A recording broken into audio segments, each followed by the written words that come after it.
Hi, I'm Michelle DeShino. I'm an associate professor at Central Connecticut State University in the Technology and Engineering Education Department. My own background is in engineering, and actually that was the inspiration for what you're seeing here today. As an undergraduate engineering student myself, I was involved in a project where I was able to help another individual who was living in an assisted living facility. But long and short of it, I helped somebody with a special need, and that experience really stayed with me. And many years later, I wanted to bring a similar experience to some of my own students. Central Cares is basically a combination of Go Baby Go and Chariots of Hope. Dr. DeShino has her Engineering 150 students come in and pick out wheelchairs for their project for her class. It's their final project. And each group gets a wheelchair, and they have to fix them up for residents who have wheelchairs, or are in need of wheelchairs, I should say. And Go Baby Go is something that started in the University of Delaware that our president of TICA and Dr. DeShino started here last April. Since then, we've done 4 or 5 events with another 2 on the way. And it's basically where the Central students pair up with high school and middle school students, and they modify little ride-on cars that are around the room.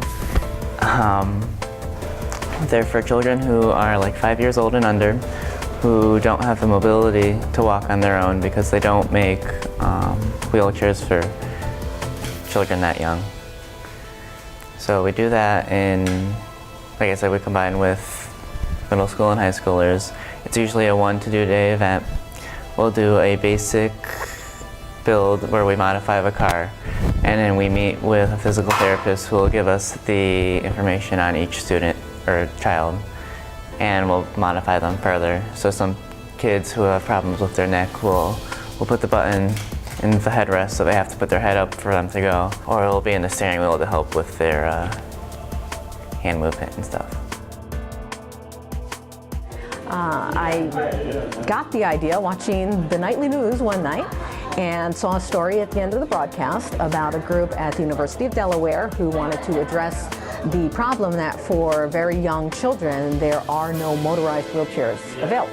So anyway, this group had the idea that maybe you could take an inexpensive off-the-shelf ride-on car, and with a little bit of extra parts and a couple of tools most of us have in our own garage, modify those cars so that these children would be able to use them not only as a toy, which is kind of cool in and of itself, but as a means of mobility. When I watched that news piece, I had this vision in my head of how it might turn out and how I might be able to bring this to Connecticut, and what has happened so far has exceeded my expectations. It is so rewarding for me to see this idea and how the people who've gotten involved with it have just run with it. Not only was the idea met with overwhelming enthusiasm, but they're just taking it to new levels. We started with 1 car at the first workshop and an instruction manual, step-by-step, modify it this way, and within no time, students were already having ideas about all these other fancy things they could do and how they could make it even better. And it has just been so rewarding, not only see that, but also the reactions from the people involved, from my students telling me what a great experience it was for them. I mean, as an educator, it doesn't get much better than that.